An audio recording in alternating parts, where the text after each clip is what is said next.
Good afternoon, everyone. Welcome to today's webinar, How Cancer Spreads. I'm Tobiloba, a Valhalla Fellow at the Whitehead Institute, and I'll be your host and moderator today. Today's webinar is part of a series of talks that we've organized to share the Whitehead Institute's science and research with the wider community. In a few moments, we'll hear from our presenter, the founding member of the Whitehead Institute, Robert Weinberg. First, I would like to let you know that this webinar is being recorded for future viewing. Also, we will be answering questions at the end of today's presentation, or you can submit a question at any time using the Q&A box at the bottom of your screen. With that, I would like to introduce our speaker today, Bob Weinberg. Bob received his PhD in biology from MIT and performed his postdoctoral training at the Weizmann Institute and the Salk Institute. In 1972, Bob joined the MIT faculty, and 10 years later, he helped found the Whitehead Institute. As many of you know, Bob is a pioneer in cancer research, and over the years has trained armies of excellent scientists. And he continues to mentor and inspire many scientists, including myself. And Bob's earliest work revealed the general principles of how normal cells can undergo transformation to become a cancer cell. And in the last 2 decades or so, he's focused on uncovering how cancer spreads beyond the primary tumor to other parts of the body. Now he investigates 3 broad questions related to the origin and spread of cancer. First, how do cancer cells within a primary tumor acquire the ability to invade and metastasize? Second, how are the stem cell state and the epithelium-mesenchymal transition interrelated? And third, how are the regulators of the epithelium-mesenchymal transition able to activate this profound change in cell phenotype? Today, it will address another challenging question. How do cancer cells arising in one tissue learn to adapt and proliferate in tissues to which they have spread through metastasis? Bob, welcome and thank you. Thank you, Toby, for that very kind introduction. It's my pleasure to be here today. I'm gratified beyond words at how many people have come here today. And what one can say is, we can say all the things we'd like about the COVID epidemic, but one permanent benefit that it has conferred on us is the ability to meet at a distance large numbers of people who otherwise would have been hard pressed to attend a webinar like the one I'm participating in today. I trust at this point that you can see my screen. Is that the case, Toby? Perfect. You have it now? Yes. Great. Okay. So this is a bit bizarre because Toby and I sit in offices about 10 feet apart from one another, and yet I'm communicating with him via the cloud. Speaking of the cloud, we can speak of all the benefits and the lack of benefits of the COVID pandemic, but prior to the invention of Zoom, it would have been inconceivable for so many people to participate as they are today in this particular talk. It never would happen, and now indeed it can happen. So that's one fortunate aspect of our current state. I'm showing you here an artist's conception of the multiple stages of human tumor development. This appeared in Scientific American many years ago. Like many artists' conceptions, it has almost nothing to do with reality, but it does make the point that at least in the lining of the gut, which is what's depicted here, cancer cells go through a whole series of changes, and the tissue that we call the tumor ultimately ends up forming a primary tumor that can send cells into the circulation, and these cells in the circulation can ultimately seed distant tissues in the body, creating what we will call metastases. We'll get into the details of this momentarily. Here's the big cosmic problem, just to step back from a moment from the microcosm of the human being. Here we are, this is a human being. Here's a whale. Here's the smallest mammal that we know about, the Thai bat. the fact is we all have almost identical genomes, but we have a very different life course. We go through 10 to the 16th successive cell divisions in the human lifespan. A tiny mammal only goes through 10 to the 11th. And we don't really know how many a blue whale does, but we can guess maybe 10 to the 20th. And the fact that we go through many cell divisions already explains a great difficulty and an inevitability of cancer, because each time a cell divides in our body, one runs the risk that there's a genetic disaster, which would lead in turn to the formation of a cancer. Here's a normal tissue where all the cells in the body are constantly in intercommunication with other members in the same condominium of cells that creates a normal tissue. Here's in contradistinction what a cancer looks like, where each cell here is not interested in the well-being of the tissue as a whole, but instead is interested in only one item, one agenda item, which is to make more copies of itself. We want to focus today on how an individual tumor arises, here depicted in the context of the human colon. This is what the normal human colon looks like. Early on, one has adenomatous polyps, which can actually be detected by colonoscopy.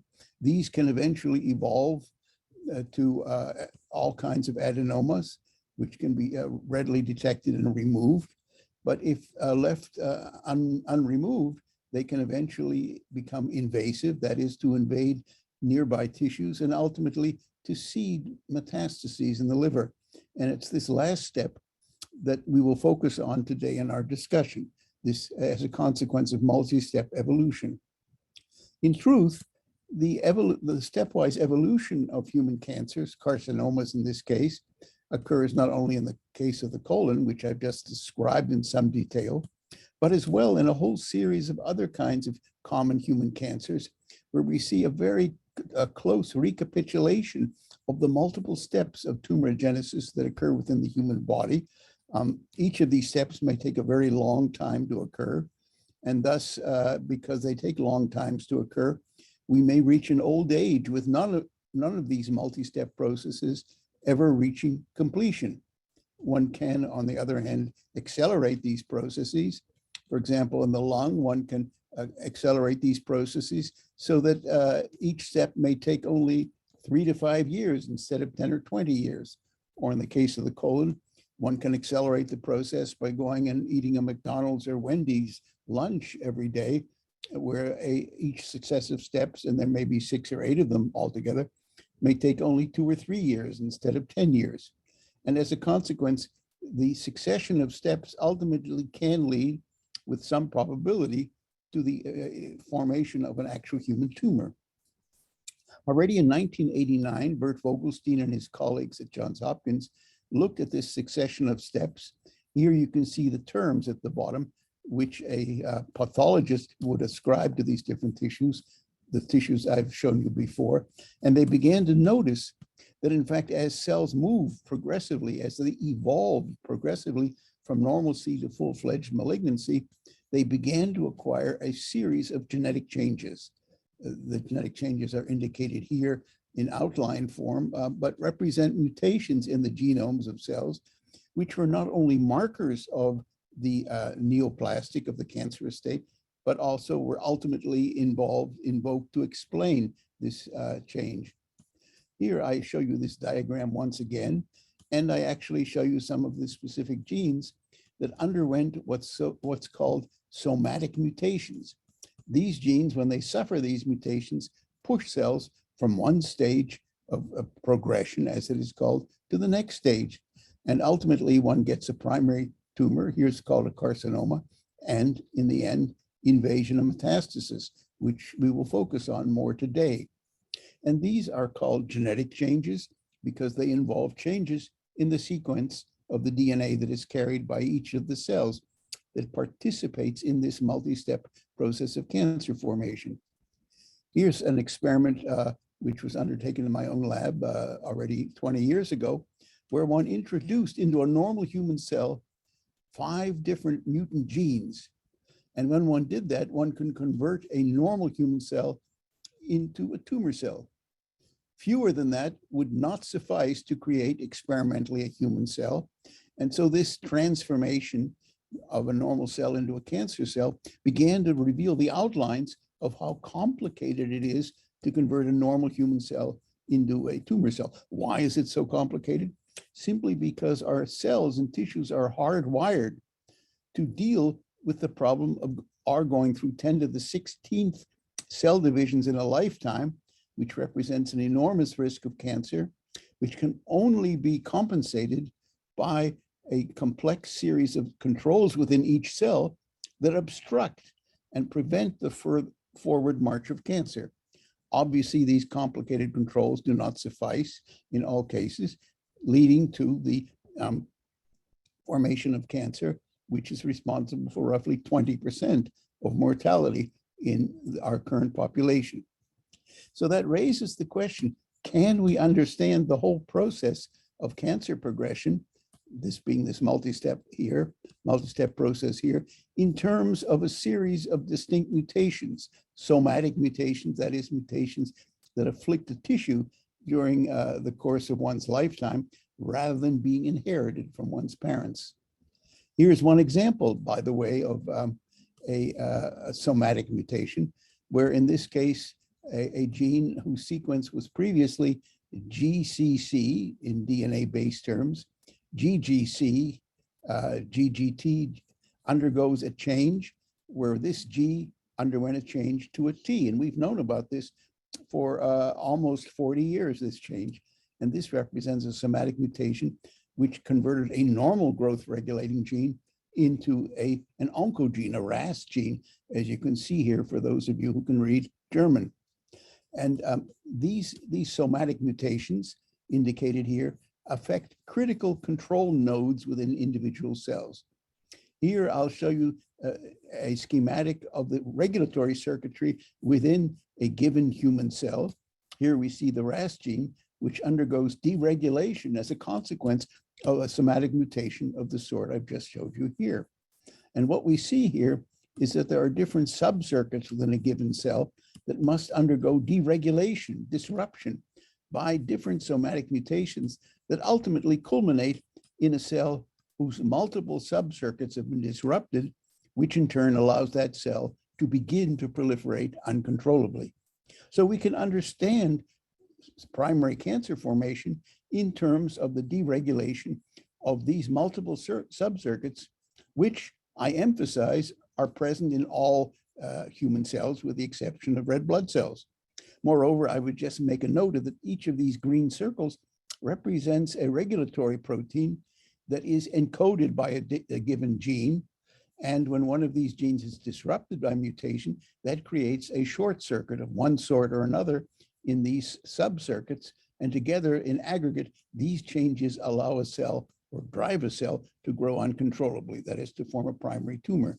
And this is a succession of changes indicated here by the fact that cells that acquire these mutations one after the other progressively grow more abnormal and more in a malignant or at least neoplastic state. As we grow older, we have cells throughout the body that acquire multiple of these changes, but fortunately, more often than not all of them. And therefore, we have a whole series of pre-neoplastic or precancerous cells throughout our body, which one accumulates, but generally they don't complete the entire succession of changes that leads to the formation of a full-blown cancer. But still, what I said before provokes the following question. Given the genetic changes which I've shown here, these somatic mutations, how important are non-genetic programs in governing the biology of a cell? In other words, can we understand the totality of cancer cell behavior in terms of these acquired sequence of mutations? And my agenda today will be to argue that we cannot. This last step, which is the focus of our discussion today, when you go from a primary tumor to invasion and metastasis, the metastatic dissemination, actually subsumes a whole series of sub-steps, which I'll show you here, where cells in a primary tumor first invade locally, enter into the circulation, move through the circulation to distant sites in the body, escape from the circulation, ultimately forming a small micrometastasis, a small metastatic colony that maybe only is visible microscopically, but certainly cannot be detected clinically.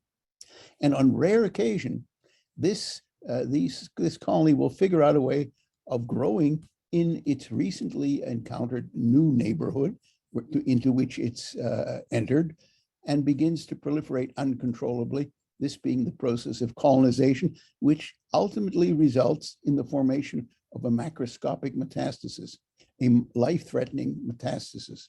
And by the way, metastases are responsible for roughly 90% of cancer-associated mortality. The primary tumor, in contrast, is not.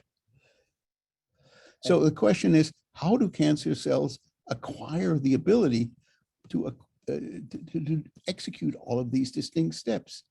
Does one need to have additional somatic mutations, changes in the sequence of DNA, in order for this to happen? And I will argue, in fact, that additional mutations are not required. Here's what metastasis actually looks like. Here you can see in these little yellow dots here that cancer cells have disseminated from a primary tumor to multiple sites within a patient. This is detectable via so-called PET scans. Here's less pretty pictures of metastasis, but we need to talk about it in its reality. Here's what colon cancer cells look like, metastatic colonies in a lobe of the liver. And here's what metastatic colonies look like on the surface of the brain of a woman who died from breast cancer metastasis. And by the way, in the case of breast cancer, virtually all the steps of when virtually all the deaths are driven by metastatic dissemination. Independent of these macroscopically visible metastases are these microscopic metastases. Here, for example, is a microscopic deposit of micrometastases in the bone marrow of a breast cancer patient. And what we can see here is only 2 or 3 metastases. They stand out like a sore thumb from the other cells that are normally resident within the bone marrow, which makes it relatively easy to pick them out and to count them. Here are micrometastases, in this case, not in the bone marrow, but in the lymph node. And what you can see is, once again, the lymph node, which drains a primary tumor, has colonies of cancer cells. You see them here, and you see them here. They're trying to form a duct. And they're surrounded, in this case, by the lymphocytes, which represent the normal majority species of cells that resides within a normal lymph duct. And you can see how different these 2 types of cells are, one with the other. These are important, by the way, in terms of prognostic signatures, determining whether somebody will or will not develop worse disease. In the case of breast cancer patients, if they have these micrometastases, let's say in the bone marrow, then their likelihood of surviving goes down. You see this in the red curve in months after initial diagnosis. Whereas if they lack these micrometastases in the bone marrow, they have a much better prognosis in terms of long-term survival. What we can see here is yet another important component of our discussion. These are dormant micrometastatic cells. By that, I mean the following. Let's again turn to breast cancer and embrace the idea that when a woman is diagnosed with breast cancer, she may have already dispatched, her primary tumor may already have dispatched cells, individual cells, to distant tissues, in this case, the liver, and these cells may dwell there for extended periods of time without proliferating. And these dormant metastatic cells, which are, by the way, not detectable, at least by present technology, represent an imminent threat, because after a period of time, again, in the case of breast cancer, they may begin to proliferate, and 2, 3, 5, 10 years after the initial diagnosis and treatment, a woman who was declared to have been cured of breast cancer begins to have a metastatic relapse where one or another one of these cells begins to grow aggressively. And this, by the way, represents one of the abiding problems of current metastasis research. What provokes these dormant metastatic cells, which are scattered throughout the body of let's say, a breast cancer patient, what provokes them to start proliferating after such a period of time, to rear their heads and to create a metastasis that will in the end prove life-threatening. Let's deal also with the biological complexity of normal tumors, of normal tissues, and with primary tumors and with metastases. When we think about a cancer, we might actually think about a collection of cancer cells. But what you see here in images like this, let's focus on the top left one, is that the cancer cells, which here are represented in red, are actually minority cells in a population, in a tissue, which has a majority of non-cancerous cells in it. We see that as well here, even more dramatically in the lower right, where the cancer cells, dark purple in the lower left, represent a relatively small number of cells. If one enumerates all of the non-cancerous cells in a primary tumor, these being seen here just in these long strands. And these non-cancerous cells are normal cells that have been recruited into the tumor by the cancer cells. They represent what an aggregate is called the stroma. And as I'll mention momentarily, these stromal cells actually influence the behavior of the carcinoma cells. Here's one example of how a cancer cell, which is migrated into one or another tissue, how it begins to change the stroma around it.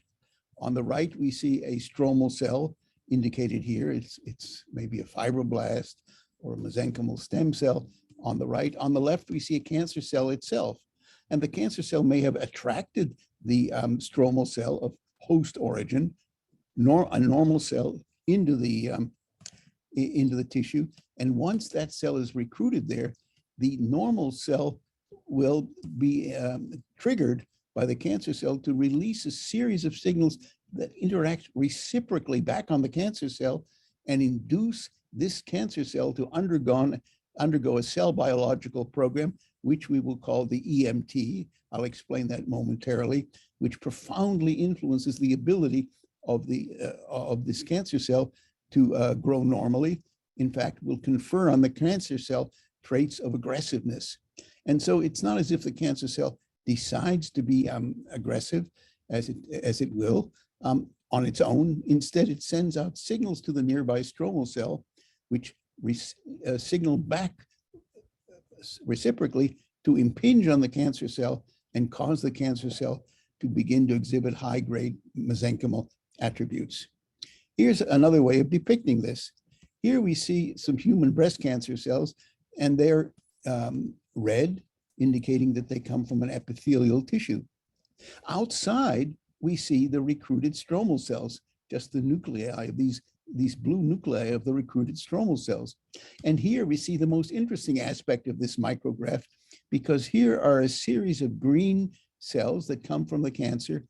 These are cancerous cells these are not stromal cells. And these cancer cells have shed their pre-existing epithelial biological state, and instead, having become green, now have entered into what one can call the mesenchymal state. And they do so ostensibly under the influence of signals that this cancer, this tumor right here, is receiving from the recruited stroma, whose nature I just mentioned before. Here we can see this even more dramatically. Here's a tongue of cancer cells. On the outside of these tongue of cancer cells, we see a rim of cells with a shutdown and epithelial marker, which was the pre-existing state of a normal primary carcinoma. These cells have shut down the epithelial marker, and instead, here's another tongue of cancer cells, and turned on another marker, a mesenchymal marker. And all of these behaviors indicate that colonies of cancer cells, indicated over here, are strongly influenced by the signals that they receive from the nearby recruited host stroma.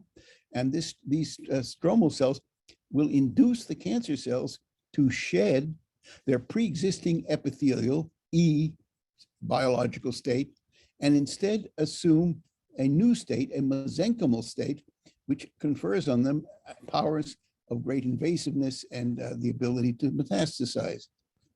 So this only emphasizes quite starkly the fact that cancer cells in direct contact with the recruited stroma actually undergo a profound cell biological change. Again, it's called the EMT, and I'll mention it momentarily once again.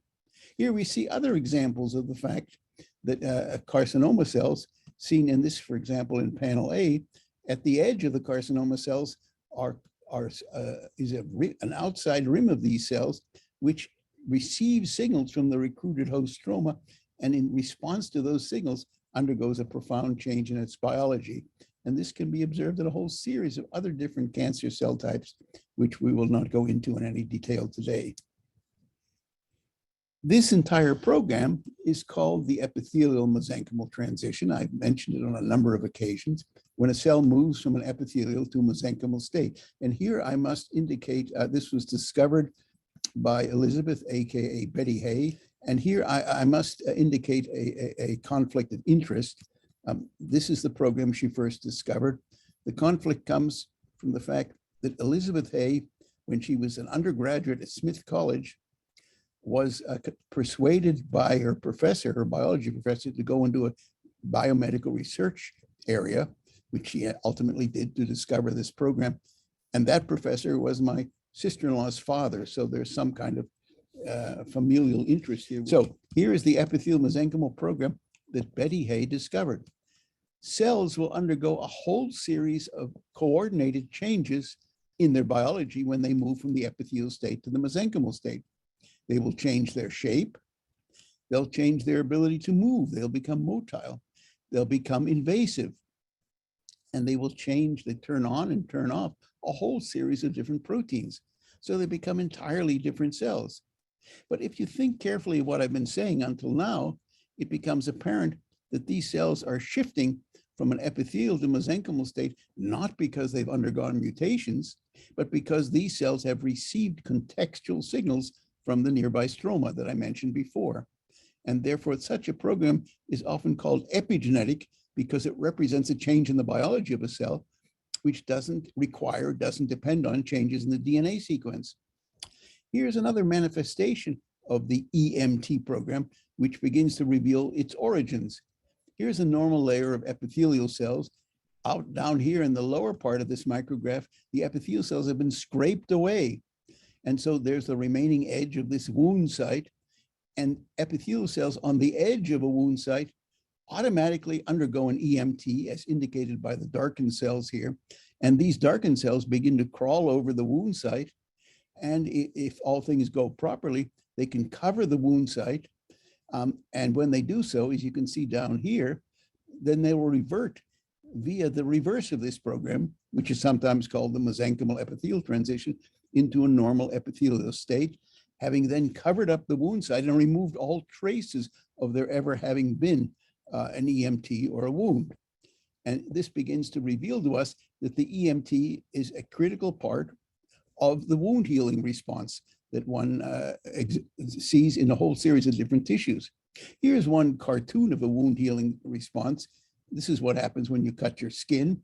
And as you might surmise from this, there's an extraordinarily complex series of changes which occur after you make a little nick in your skin for one reason or another. If you, for example, are cursed with having to shave your face every day of your life. And what we see here is not only a clot is formed, but the surviving epithelial cells on either edge of the wound, as I just mentioned, undergo an EMT, which enables them to invade into the wound site and ultimately cover up the wound site to regenerate an intact epithelium. Below here, by the way, is the stroma of the skin, sometimes called the dermis. Above here is the epidermis, where the epithelial cells are located. And therefore, I emphasize that the EMT program that I mentioned is not an invention of cancer cells. It simply represents the opportunistic use by cancer cells of a normal wound healing program that is hardwired into all normal cells. And this program is a very ancient evolutionary vintage. Here's a sea urchin embryo, and early in embryogenesis, one sees that cells that were initially on the outside rim of this embryo undergo an EMT to invade into the middle of the embryo, where they will ultimately form the precursors of the internal organs of this animal. In fact, the EMT is of such ancient vintage that one can say with total confidence that it was already invented about 600 million years ago, prior to the divergence of all of the all of the metazoa that are now on the face of the earth. And here you see in these darkened areas of each embryo, the transient expression of the EMT program that enables cells in one tissue to interconvert into another tissue, already being present in very primitive organisms like the sea anemone. And by the way, once these genes which control the EMT were invented, and once the EMT program was invented, it became highly conserved, which means essentially it hasn't changed much in the last 600 million years, simply because it's such an important part of the embryogenesis of many organisms. Here you can see the EMT in a Drosophila, a fruit fly egg. Here's the beginnings of the EMT, and here you can see that the location of this EMT preordains the site where cells from the exterior begin to invade into the interior of the embryo, echoing something I just mentioned before. The EMT is more than just a sideshow of cancer. Here's breast cancer patients, and whether they or not they express the snail protein, which organizes the EMT. If they have no snail in their primary tumors, then they have a very good prognosis. But if they have high snail in their primary tumors, then they have a risk of relapses, which occur with great rapidity in the 2, 3, 4 years after initial diagnosis. So here we can see it's almost a useful prognostic. Here's the context of melanoma. Here's yet another marker of the EMT and organizer of the EMT. And if a patient has low twist in his or her melanoma tumors, then he or she has a risk of essentially long-term survival. 50% of the patients do. But if this person's primary melanoma has high levels of this EMT marker, then sadly they are doomed to rapid demise, almost total within 100 months of initial diagnosis. Here's yet another aspect of the EMT that I'll mention momentarily, and that is the following. Within a given tumor, there's a dichotomy of cell populations. These cells, each one of these dots representing a given cell, and how they were separated needn't concern us for the moment. Each one of these cells represents a distinct cell in a primary carcinoma. And what we see here is that if you put these cells, even in small numbers, into a mouse, they'll form a tumor. Whereas if you put the majority population of cells, you transplant them into the mouse, they'll fail to form a tumor. And that begins to indicate that within individual tumors, there lie subpopulations of cells, which are sometimes called tumor-initiating cells or cancer stem cells, as determined by experimentally the ability to transplant them into a mouse and observe a tumor. It turns out that these cancer stem cells are also relevant to metastasis because they represent the messengers that move from the primary tumor to a distant site. And if they happen to be cancer stem cells, they can seed the formation of a new metastatic colony. And we depict this in terms of a hierarchical organization of cells in a given tumor. Here at the top of the hierarchy, at the apex, is a stem cell. And when it divides, by the way, it makes one daughter that looks like this, and the second daughter turns out to be just like mom.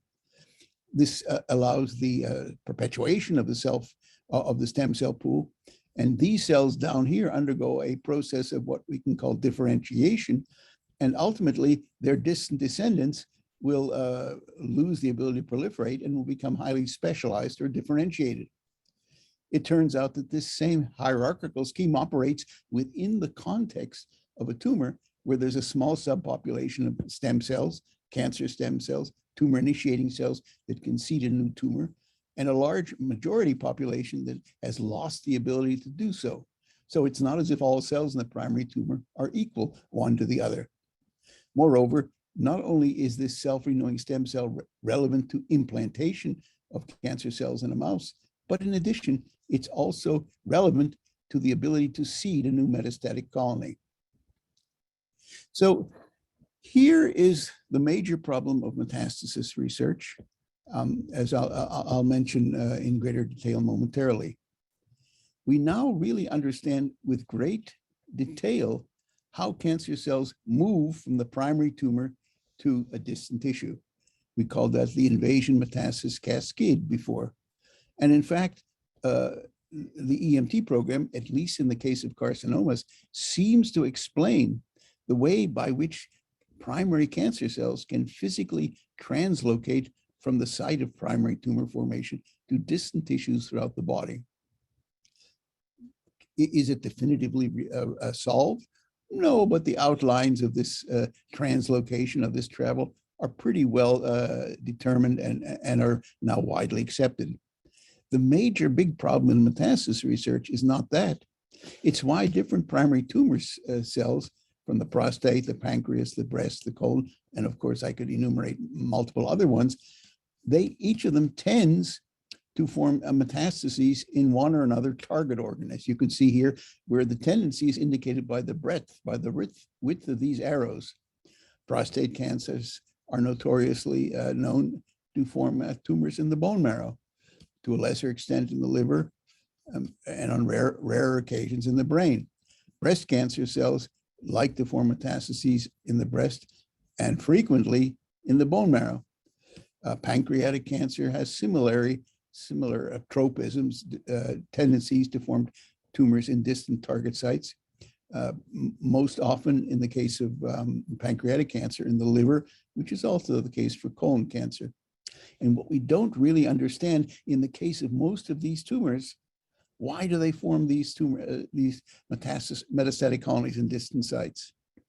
In the case of the colon and the pancreas, you can explain and invoke a simple mechanistic explanation, which is simply that the colon and the pancreas are linked directly to the liver via the portal vein, and therefore when they spawn metastatic cells, those cells are dumped by the millions, by the billions directly into the liver.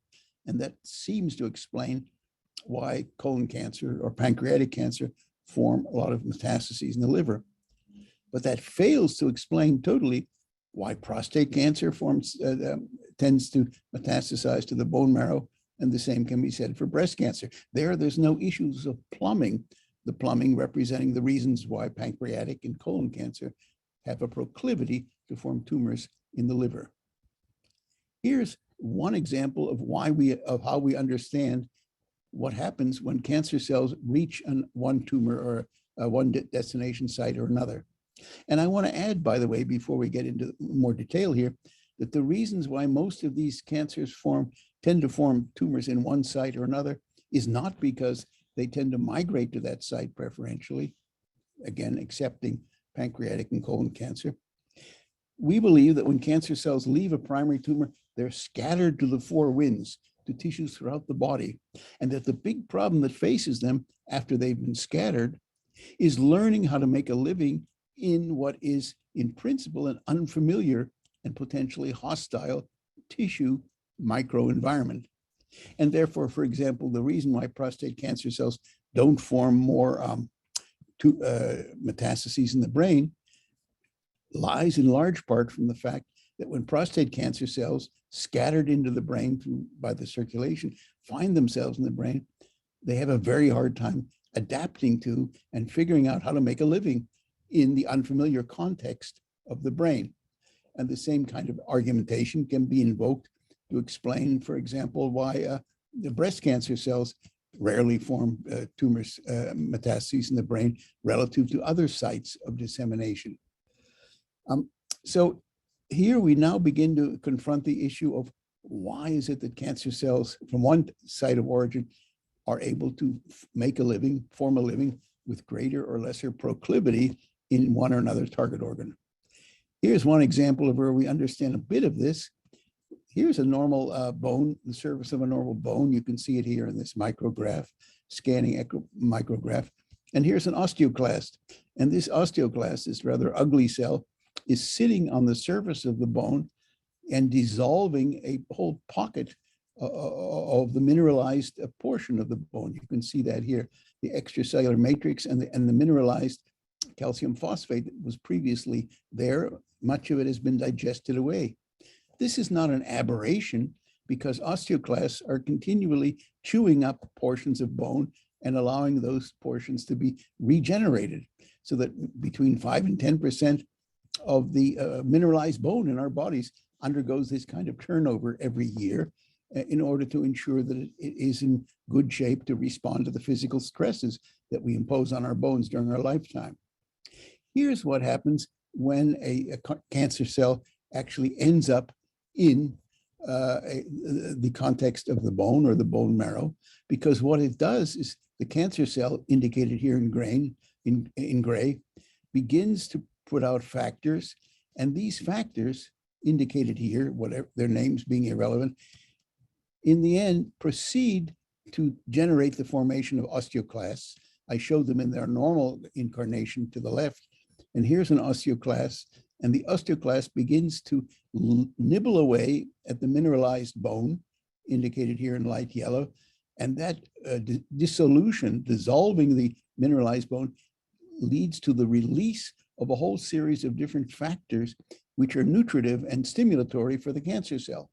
And so the cancer cell proliferates on the basis of these factors that have been released by the osteoclast, and that in turn emboldens the cancer cell to make even more osteoclasts, to trigger the formation of more osteoclasts, and to generate an even stronger dissolution of the brain. It's been called a vicious cycle, back and forth. It's a self-reinforcing cycle. And this begins to tell us about how one kind of disseminating cancer cell is able to adapt to a specific target site, the bone, and begin to develop these lesions in the bone. Here's what one of these lesions looks like after cancer cells have chewed away a portion, in this case of a mouse, thankfully, a portion of the bone. And this represents the crippling and extraordinarily painful osteolytic metastases that patients with breast and prostate cancer often experience. And so this represents one interesting vignette, but the big problem remains unsolved. How do cancer cells get from the primary organ to a distant tissue? Again, I think we know how they get there physically, but we don't know how they adapt to the foreign and potentially hostile tissue and microenvironment that they encounter when they first arrive, a tissue microenvironment that is very different from where they started out, in a different tissue, totally unfamiliar and requiring very much their adaptation to the needs and to the possibilities of their newly arrived homes. So on that note, I think I will stop and begin to take questions. And so we can proceed from there. Toby, do you want to? Yeah, thank you so much for the excellent presentation. Always engaging as usual. So we'll take questions, and remember, you can answer your questions in the Q&A box just below the Zoom screen. I'm gonna start by a question from William Bergstein. And he says, is the chance of developing from one tumor stage to the next 100%, or is the progression of cancer probabilistic? Well, that's a very provocative question. It's probabilistic. And as we grow older, sadly, even more so in my own case, we have colonies of cells throughout the body that have gone through 1 or 2 or 3 steps, but fortunately not all of the steps. And therefore we will have little microfoci of cancer or precancerous lesions throughout our body that we never are aware of. And we may pass to our graves without ever having been aware of their existence. I'll give you one dramatic example of that. 80% of men at the age of 80 upon autopsy have microscopic foci of cancer cells in their prostate upon autopsy. But only 3% of men actually die from prostate cancer, which indicates that the vast majority of men carry these microscopic foci of cancer in an organ where it's never detected and never becomes life-threatening.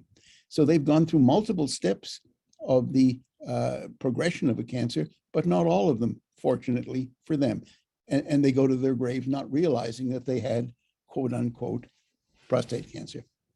Obviously, that indicates the danger of looking very, very hard for everything you can find in the body, and finding in the bodies of the elderly almost anything you're looking for in terms of cancer formation.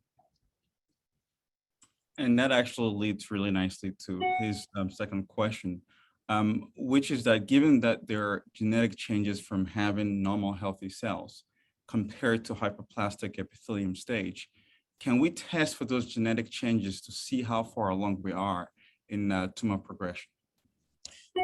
That's another provocative question. In general, it's very hard to do so because we have to realize that many of the populations that we're talking about here only exist hypothetically because they may be present in small colonies of 100,000 or 1 million cells. Well, you may say to me, 1 million cells sounds like an awful lot. And I will say right back that the entire body has 3 times 10 to the 13th cells in the body, 30,000 billion cells, and a 1 million cell colony is almost impossible to find. It's a tiny needle in a large haystack, and therefore it's only on rare occasions that one can find these pre-neoplastic colonies here and there. They can be found, but they're exceptions rather than the rule. The next question from an anonymous attendee. Why does cancer come back after stages of remission? Is remission only temporary? Will the cancer always come back? The fact is the cancer will not always come back. In the great majority of breast cancer patients, when the primary tumor is removed, it's gone forever. And by the way, due to biomedical research, the mortality from breast cancer has been reduced by about 40% over the last 2 decades, which is an extraordinary achievement. And those, when I say mortality, I'm talking about women who've been cured of their disease. Will it always come back? No, absolutely not. But why it comes back in those patients in which that occurs is an ongoing puzzle. I'll put it another way to use a different vocabulary. We believe that primary breast cancer cells will go into an organ and they'll form micrometastases in that organ and they'll become dormant. When I say dormant, obviously I mean they'll sleep. And the question is, what awakes those dormant cancer cells and induces them to begin to multiply uncontrollably, and after many months and years, produce a metastasis that becomes clinically detectable? We're just beginning to learn what provokes that awakening. In my own lab, we've been working on inflammation, that is, in the tissue in which the micrometastatic cells have disseminated.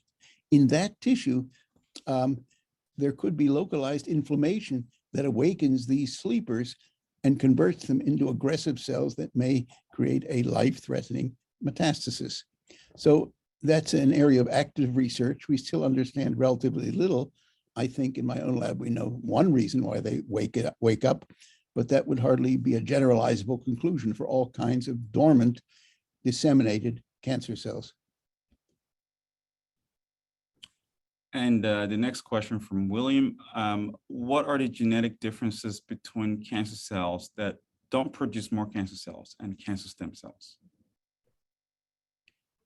Could you restate that again so I understand with precision? So he's interested in the whether there are genetic differences between cancer stem cells and non-stem cells that are cancer cells. Okay. Within a given tumor, there are cancer stem cells and there are non-stem cells in that tumor. The 2 populations of cells are genetically identical to one another, and they can interconvert from one state to the other, become a cancer stem cell or a non-stem cell. And when they interconvert, they can, as a consequence, assume different biological guises. One important element in the puzzle I didn't mention is that the EMT, when it's activated, can actually create cancer stem cells. And so one of the ways by which the EMT fosters metastasis is not only to make those cells invasive, but also to empower those cells to acquire stemness so that the cells, when they leave a primary tissue and go to a distant site, those cells are cancer stem cells whose stem-like state is critical for the disseminated cells to serve as the pioneers, as the founders of a new metastatic colony. But again, within a given tumor, let's say a primary tumor, the stem cells and the non-stem cells are genetically identical. They simply interconvert via this epigenetic program that I've been describing to you. And another question from Dev, how can we better measure the microenvironment beyond the tools we currently have, such as RNA-seq? Well, the microenvironment, as a primary tumor becomes more and more advanced, it generates what's called a reactive stroma. And the cells in a reactive stroma, the normal host cells, more and more resemble sites of wound healing in the body. We have many antibodies, for example, that can be used to stain different sections of a primary tumor or a metastasis, and can be used to reveal the involvement and perhaps even the causal involvement of many wounding and wound healing associated proteins. So we have many tools for this diagnosis of being able to say that the cancer cell is the cancer is highly progressed, and that this progression is associated with the expression in the stroma of many wound healing proteins. And the last question from Dev, at the since the changes are at the epigenetic level, can we simulate or change this? And what modality can we use to do this? Well, I fear this is above my pay grade, as one says. The fact of the matter is we can attempt to recapitulate this in a petri dish if we have so-called organoid cultures, but to date, it's still largely science fiction. The interactions within a given tumor are so complex that we cannot really begin to model them, to recapitulate them in a controlled context in a petri dish. Why are they so complex? Because there's multiple types of cancer cells on a given tumor. I've suggested that.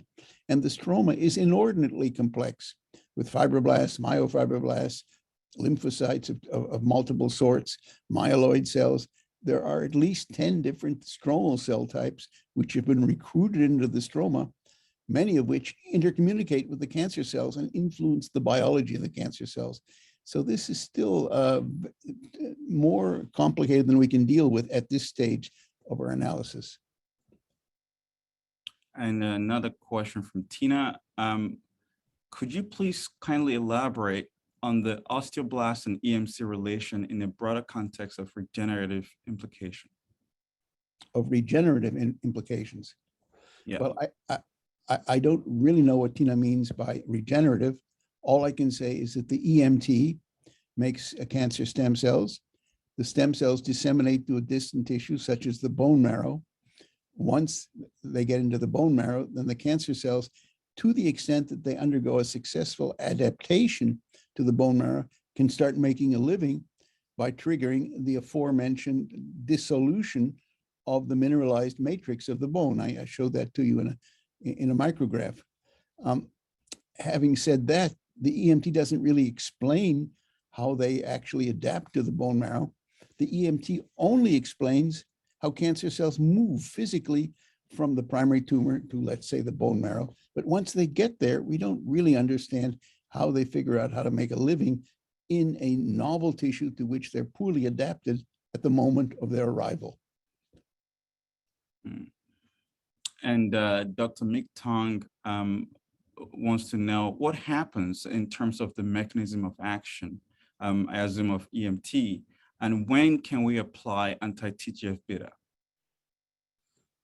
Well, the mechanism of action of the EMT, there's a whole series of master organizers of the EMT program in cells.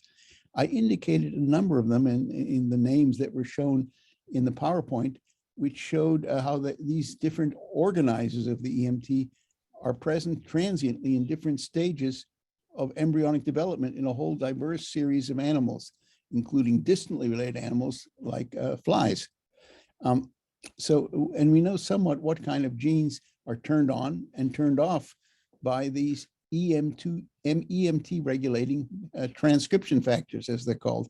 Each one of these acts as a master regulator, as an orchestrator of the complex EMT program that operates in one cell or another. Sometimes the expression of these master regulators is induced by a factor that's released by, let's say, stromal cells, impinges on cancer cells, and coaxes the latter to begin to turn on one of these master regulators of the EMT program. That having been said, it's not realistic, at least at this stage, to try to block the signaling, which you'd like to do ideally, because among other things, TGF-beta, which the questioner cited, is involved in a whole series of distinct changes throughout the body, among which is, by the way, also the prevention of autoimmune disease. So at present, we have no way of selectively knocking out TGF-beta signaling within a tumor mass or a pre-neoplastic mass. And so one cannot really discuss seriously the whole issue of therapeutics. So I'm going to select a few more questions. One from an anonymous attendee. What do you think the role of circulating tumor cells are in advancing metastasis? Well, we know that in a patient with a advanced primary tumor, that patient's tumor sends cells into the circulation in large numbers every minute of the day. And these cells are detectable in the context of the blood. They can be isolated from the blood. And in principle, a subset of these cells can actually serve as the founder of a new metastatic colony. How likely is it that one of these circulating tumor cells, as they're called, or CTCs, how likely is it that cell will actually become the founder of a metastatic colony? The chances are probably 1 in a million. The number of circulating tumor cells in a patient's blood is vastly more than the number of metastatic sites that he or she will ever develop. But it's clear that to the extent one develops metastases, it was that metastases come from one or another circulating tumor cell that for one reason or another settled in a tumor, figured out how to make a living in that tumor, i.e. adapted to the microenvironment of that tumor, and began to proliferate aggressively in that distant site. Bradley Stevens wants to know, do you know if EMT is associated with changes in core regulatory circuits, since they can be considered different cell states?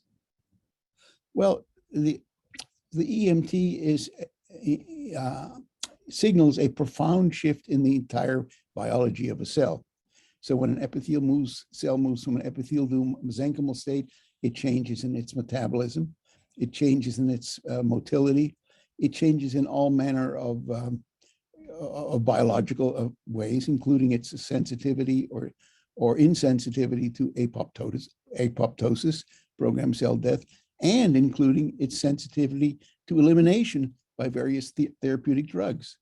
In fact, if a cancer cell goes through an EMT, we think that the resulting more mesenchymal cell is far more resistant to elimination from attacks by the immune system, which otherwise might be able to kill the cancer cell if it had remained in the epithelial state, but which as a consequence of having gone through an EMT has now become more resistant to elimination by the immune system.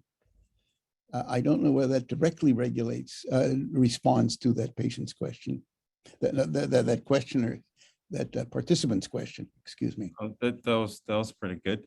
There are a lot of questions, and sorry if we can't go through all of them, but there are 2 more questions that I will pick here.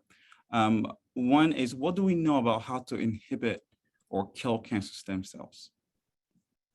Well, this is the $64 question, because if one had a therapeutic drug that was able to selectively kill cancer stem cells, one might therefore be able to get rid of the evil cells within a tumor, either a primary tumor or metastasis, and block its mechanism of self-renewal. Or to put it another way, we know how to get rid of the non-cancer stem cells through chemotherapy and radiotherapy. It's the cancer stem cells that represent the residual resistors to elimination. So there's a lot of research going on in different labs now to figure out if we have a drug that could get rid of the cancer stem cells. It sounds easy, but it's actually quite challenging. In my own laboratory about 4 years ago, we figured out, when I say we, I mean the postdoc at the lab bench, I never figure out anything. He figured out that if you treat cancer stem cells with cholera toxin, you'll kill the cancer stem cells, but the other cells in the tumor are relatively unresponsive. So right there was a drug that selectively kills the cancer stem cells. And everybody will say, great, that's a terrific thing. The question is, can this be converted into the use in the oncology clinic? And I've been told on the basis of extensive experience that cholera toxin is not good for you. that on the basis of the deaths of tens of millions of people, cholera toxin is a lethal drug. And since we have no idea how to administer it specifically to the tumors, it was an amusing preclinical adventure, but was not something that could be reduced specifically to clinical practice. So we still lack an ability to find an agent or a drug that selectively kills cancer stem cells without at the same time killing the patient bearing the tumor. So the last question from Jonathan Horowitz. You've dedicated your career to unraveling the underpinnings of cancer cells and their evolution. Is there hope that we will eventually understand them well enough such that most cancers will become nothing more than a nuisance? Well, that's a rather provocative question. In my own case, my lab was involved in the late 1970s, early 1980s in discovering a somatic mutation that created a RAS oncogene that is the source of the proliferation of many primary cancer cells, maybe 25% of the cancer cells that are seen in the oncology clinic. This offered the hope that if we understood this, if we understood the cause of a cancer, this would lead, as day follows night, to the cure of the cancer. But what happened was that in the intervening 40 years, there's actually been relatively little progress in dealing with the cells that have a RAS oncogene in them. Only this year has one begun to see some progress in that area. I mention all that, I mentioned this vignette, if only to indicate that it's been frustratingly slow to convert these preclinical findings to clinical benefit. In the case of heart disease, there's been enormous advances. But the fact is, not wishing to belittle heart disease, it's an extraordinarily simple phenomenon relative to cancer formation. Cancer formation is vastly more complex. And if we think about the way we were perceiving cancer 40 years ago, we had no idea what a versatile and elusive enemy it would be and how difficult it would be to get rid of cancer stem cells. Will we have ways of doing so? Will we be able to cure tumors over the coming decades? Well, the fact is, with every passing year, there is reductions in the mortality of some kinds of cancers. I just told you real solid successes in the context of breast cancer. There have been similar successes in the context of myeloma, in the context of melanoma, and other kinds of tumors have proven to be dauntingly difficult. For example, pancreatic cancer is as difficult to treat now as it was 20 or 30 years ago. And I'm not one to foretell the future, but I am still imbued with the optimism that year after year, we will continue to chip away at the diseases that we call cancer. Obviously, it's at least 150 different diseases, and that we will reduce mortality rates. Will it ever become nothing more than a nuisance? Quite possibly, but maybe that might well take 10 or 20 or 30 more years. Am I apologizing for my colleagues in the cancer research community? Not at all. People work very hard and very focused and in a very creative and intelligent fashion to try to figure out new ways of outwitting cancer cells. But as mentioned, the cancer cell is a highly evolved, very elusive foe, which has been proven very difficult to bring to its knees. We see some transient responses to various kinds of therapeutics where cancers are brought down and halted for a while, only to see after a period of time that the cancer patient then suffers a new relapse with a new generation of cancer cells that are resistant to the previously applied and previously successful therapy. So I'm hard pressed to make a specific prediction, except to say that we will indeed, without any doubt, see some improvements. The big hope right now is that immunotherapy will give us some stunning advances in different kinds of treatments, but I don't know the rapidity with which that will occur and how soon we will come to regard cancer as nothing more than an annoying nuisance, to quote the questioner. Thank you very much, Bob. And that concludes today's presentation. Thank you all for joining us today, and special thanks to Bob for sharing your work with us. And take care, everyone, and stay healthy.